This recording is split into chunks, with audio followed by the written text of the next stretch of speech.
HarperCollins presents You Left Early, a true story of love and alcohol, by Louisa Young. Read by Louisa Young.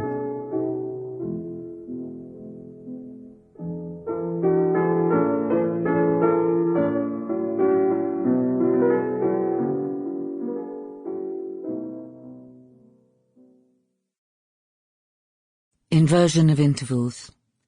Major becomes minor. Perfect stays perfect. Augmented becomes diminished. From Robert Lockhart's Music Theory Notebook, 1969.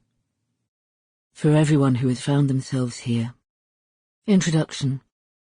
2017. The book you're about to listen to is a memoir by me, Louisa Young, a novelist, about Robert Lockhart, a pianist, composer and alcoholic, with whom I was half in love most of my adult life, and totally in love the rest of it. It's as much about me as about him, and is of necessity a difficult book to write. So why am I writing it?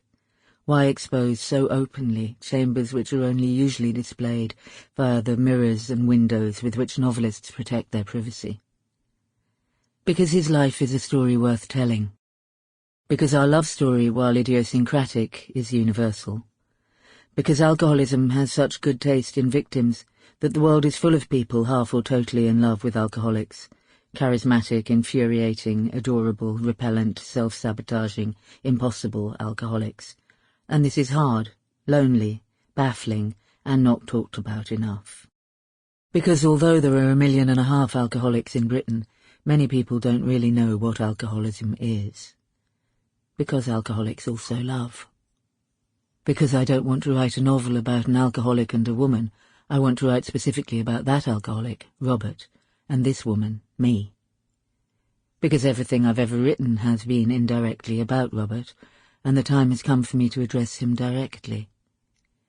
Because the last time I tried to address it directly, I told him, and he said, "You won't be able to finish this till I'm dead." Because I've realized that for me, quite the opposite, he won't be properly dead until I've finished it. 4 months after he died, I wrote this. It can't be surprising that I can't write now. All I can think about is Robert and death, so that is all I could write about, but I can't. To write Robert would be to seal him. I, who can rationalize my life into any corner of the room and out again, and rewrite my every reality in any version I like, and back twice before lunch. I cannot pin that man to the specimen paper. I cannot claim to have all of him in view at one time. I cannot slip him into aspic, drown him in perspex, formalize him. Look, there he is, in that frame. That's how he was. That's him. No, that is not him. He is an alive thing. His subtleties and frailties are living things. I cannot bind to myself or any other place the joy that he was. It makes no sense to me for him to be dead. And then when it does make sense to me, as no doubt it must at some stage, then he is even deader, because I will have accepted it, and I do not accept it. I do not want to accept it. I reject it. I say to death, fuck off. But I am a writer, and without writing I was bereft. And God knows I was bereft enough already. I have so much, and yet these have been years of loss. Each loss lost me something else as well. Losing Robert lost me writing. I wanted to talk to him about it. Instead, there I was writing about not being able to write. If I write this book, am I preventing other versions? Will making this our conversation disbar me from remembering other things we said? Am I bruising my memories by handling them? If I file them, will I ever find them again? Will their bloom be intact? I was always terrified of losing him. I lost him 100 times and had him back. I wanted him back yet again. His 9 lives, the nadirs he specialized in. I thought, he wouldn't really be dead. It's so unlike him. This is my version. Anyone who knew him will have their own version. I understand that.